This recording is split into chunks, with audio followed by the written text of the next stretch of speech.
Welcome to episode 38 of the Decided Heart Effect, where we invite you every week to listen to dynamic guests who share their journeys and their tips for living with their authentic purpose.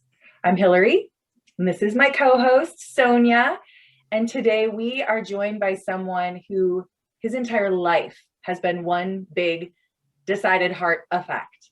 And we cannot wait for you to hear his journey from commercial lawyer in England to kite surfing school owner in the Caribbean, to moving to Canada, finding out he had cancer, surviving cancer only to be in a traumatic injury with a train. And then on the other side of it has come out as a transformational coach whose true ikigai is to bring out the best in everyone, but he specializes in other people who've also had trauma in their life. I don't even know how you, at your young, vibrant age, Mr. Paul Rogers, have done all of those things and then still look so amazing and cheerful and are bringing so much joy to us just by being present. Thank you so much for being here today. It's an absolute pleasure, and to let you know on a secret, it's all Botox. No. It's an amazing thing. Thank you, and also I'm going to take that of being nice and young. I like that. So yes, I mean, I think it comes down to a choice, and there is choices presented to us every single day, and we can make a choice as to whether we want to see the positive, take the good out of the lesson, or we just want to get stuck in that story and then not move on. And I think really that's one of the big secrets of working with a decided heart, that actually you just go with that. Well, and then Paul, one of the things, we call our show the Decided Heart Effect, as if, there's just one effect that happens. And truly the honesty in that is that we have many moments of decided heart. And one speaker called them dots in our lives. And sometimes we pass those up. And other times it hits us hard where we say, oh, I'm pausing. I'm going to make a moment out of this. I'm going to have an effect out of this decided heart moment. For you, we would love to kind of recognize the multiple moments where these dots or these decided heart moments did create shifts in your life. Would you love to start there? Tell us about that journey.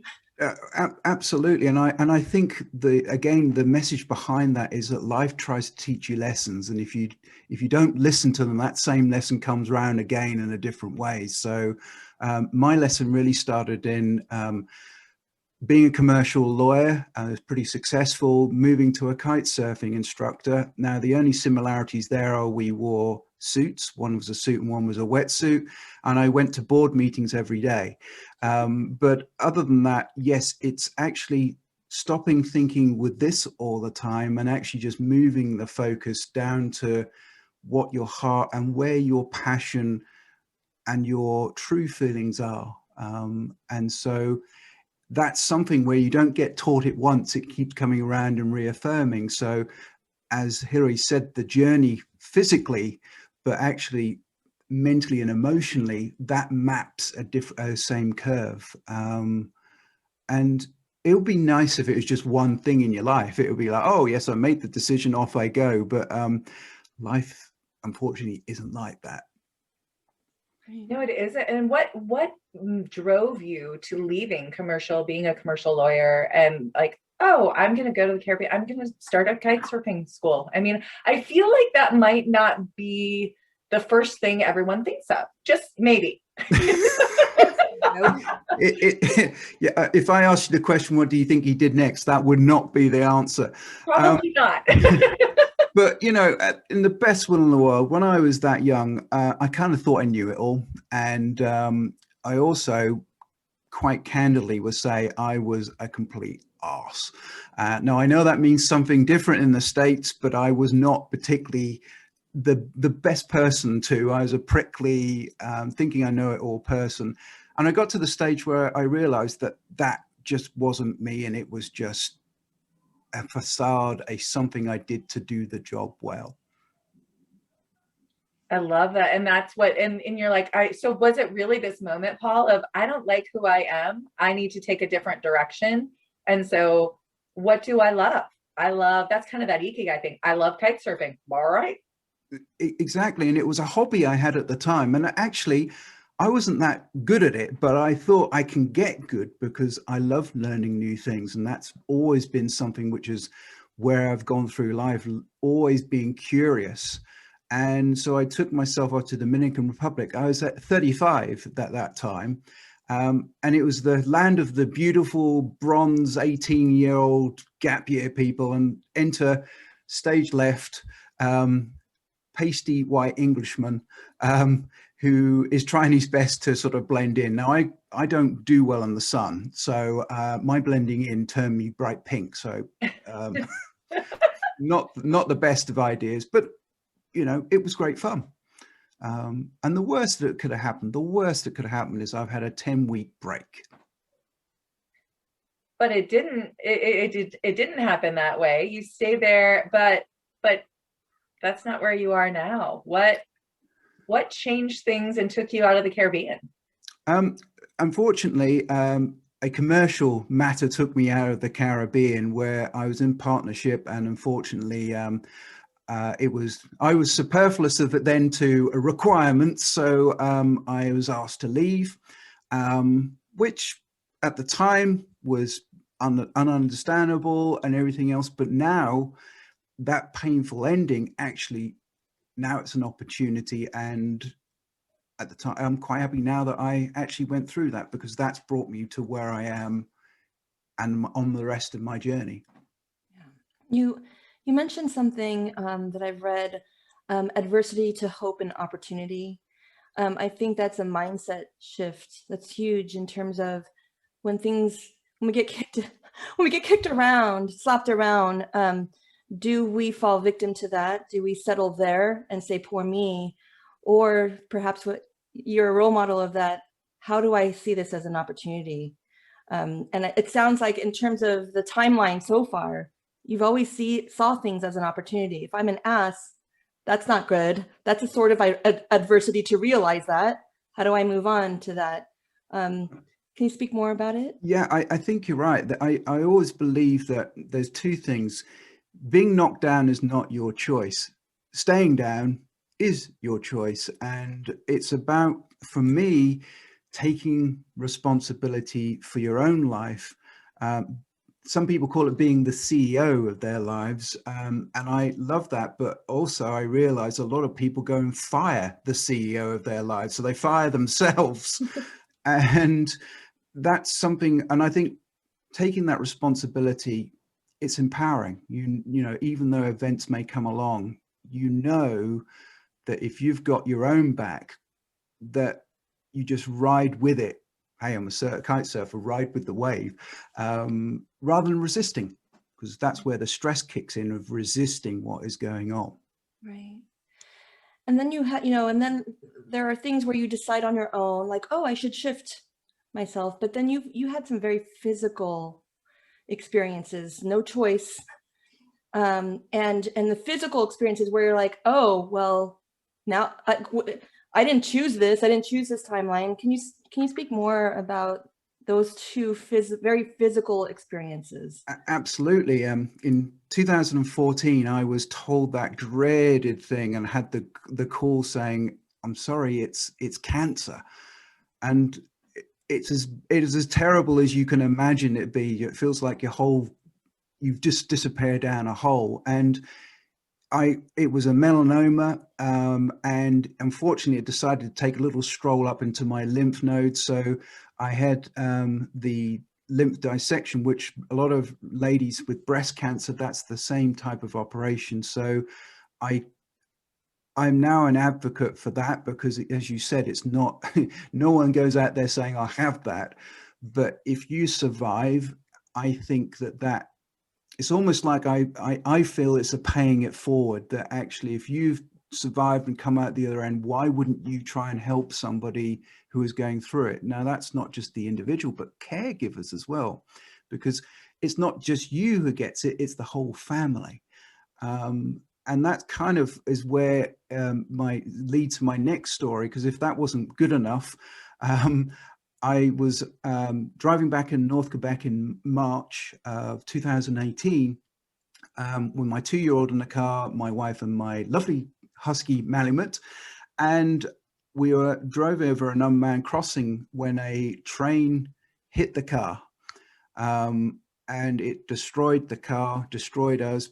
We are apparently on the front of the train for about 100 yards down the track. My wife and I had to wake up 10 days later in ICU.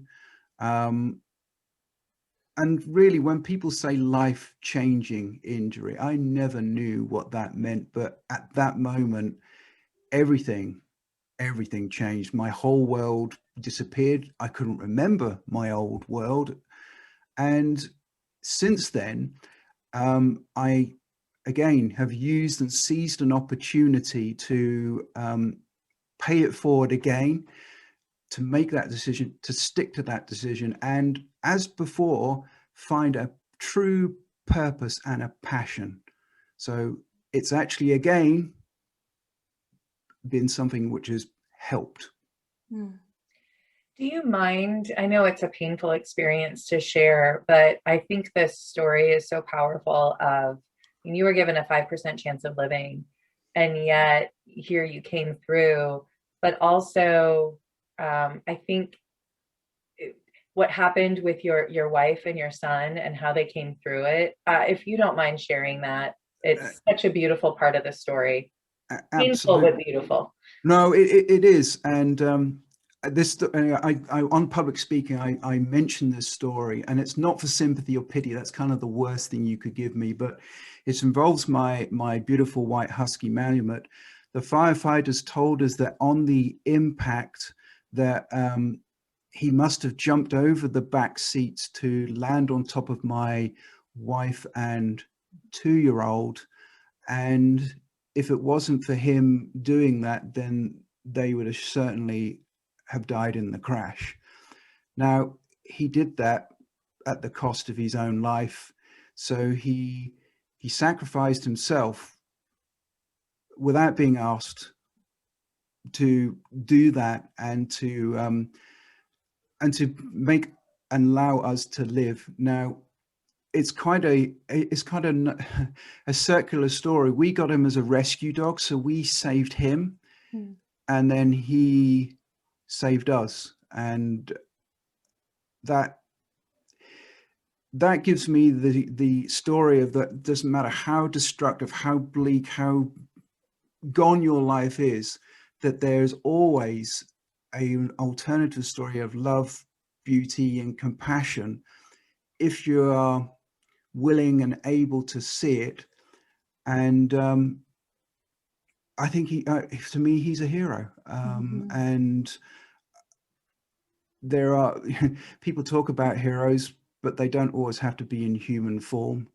And I really believe he was an angel in a furry disguise. Wow. And he changed my life as well. You know, it's what a, I'm tearing up a little bit. Okay. You know, in terms of, we talked about this a little bit before recording, but that instinct. So there's no decision to be made once you know that what you stand for, what your heart is. And that's the toughest work in the human form, is to really get down to, what is it that I'm fighting for? What is it that I'm defending? Is it for others? Is it for another idea? And your Husky really, truly amplifies, like, it isn't any of that. It is knowing exactly what you need to do by instinct. And I'm just so inspired by that action. I'm also inspired by, the moment you woke up after 10 days, and I'm curious about how much it took of you to say, oh, wow, this terrible, awful thing happened to me. I see the light. Or did it take work? Does it continue to take work? I'm going to be brutally honest. Trauma, I deal with that trauma every single day. So the simple answer is no. And every day I have the same choice. I have the choice of, and it's very easy just to cave in and just to say, what's the point? But that's if I did that, I'd be dishonoring first of all, my brave dog, it's got to be for something. And also the pain. I am in pain every single day. It's been nearly 3 years, and I think I've had a week where I haven't had it. It's hurting right now. And I've recovered, and I've recovered not just with medication. I have recovered by actually having a large part in healing myself, where, again, I think if I turn around and blamed what happened, and I still don't accept it because it's too much, but I'm certainly not going to throw blame around, because that gives my power away. And why would I want to sacrifice that when I can be using on myself for the good of others? I mean, it's not, and every time I talk and help other people, I get a little bit of healing back myself. So I really believe, and that's not a smart goal. That's not something which comes. That's actually something which can only ever come from deep within in your heart. It's funny because I look at you, even looking at you. So some of our people are going to be watching, and some are going to be listening. So for those who are listening, I wish that you could see Paul, and he's got his dreadlocks. He has got his bright colored jacket that is joy. You look like joy. You look like joy personified. And it's funny, you know, I do a lot with personal branding and asking people, how are you going to show up in your life? That is a decision. How are you going to show up in your life? And when you make that decision, that isn't just how you show up with your energy, but it is how you dress. It is how you present yourself to the world. It is who you associate with. It is the words that come out of your mouth, what you say to yourself. And I feel like in talking to you, my heart just feels so full of understanding in the fact that you are showing up authentically and saying, I am in pain, but I choose to be full of joy. I could be a victim, but I choose to be a hero and to help other people be the hero of their own stories. And in everything from what you put on your body, to what you listen to turning to Ikigai, to the conversations you have, every single thing you do is a vote for this man that you want to be and are becoming on a daily basis. And first of all, I'm so inspired by it. But second of all, is that an intentional, do you intentionally grab the thing that you know is going to bring you more joy, even though you are in pain? Are these intentional choices every day? Absolutely. There's always a choice, and hey, the easy choice is just to say, that's it. That's a bad hand I've been dealt with life, and that's the hand I've got. But I'm determined, and when I woke up, I was determined not to be my end. That was not how my story was going to end. I wanted it on my terms. And the medical profession, they haven't got a explanation for why. I shouldn't even be able to talk, because my injury where I got hit was entirely on the side of the head. Now I've had a 7-hour brain operation to take out all the exploded parts of the skull. And for the listeners, I've got my right side of my face is paralyzed. And yes, it is intentional. I also find humor has been my big go-to. Usually the more I'm scared, the funnier I become. Well, at least I think I'm funny.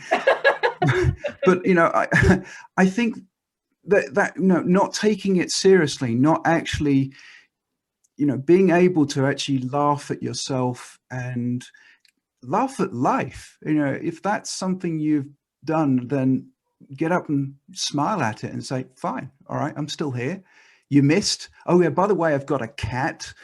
And I tell you, that cat is always heading for the door because I've used up at least 2 of his lives. And he's like, I'm out of here. This doesn't look good for me.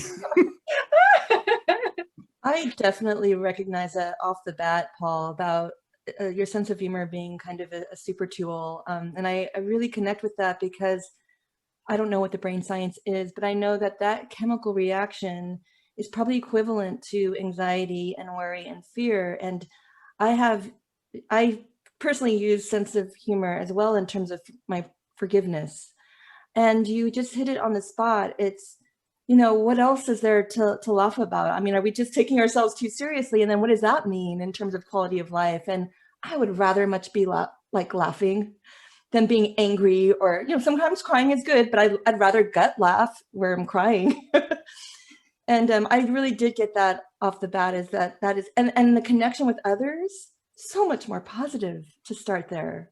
Well, it's very hard if you are smiling and you're laughing for somebody else not to do it. I mean, getting into the science, we have mirror reflecting neurons. So people, they're attuned without thinking. It's like the digestive system. You don't think about that, but they automatically tune in to what your vibrational energy is. That's why we know, oh, that's got bad feeling or good feeling. No one actually says that. It's actually how you feel.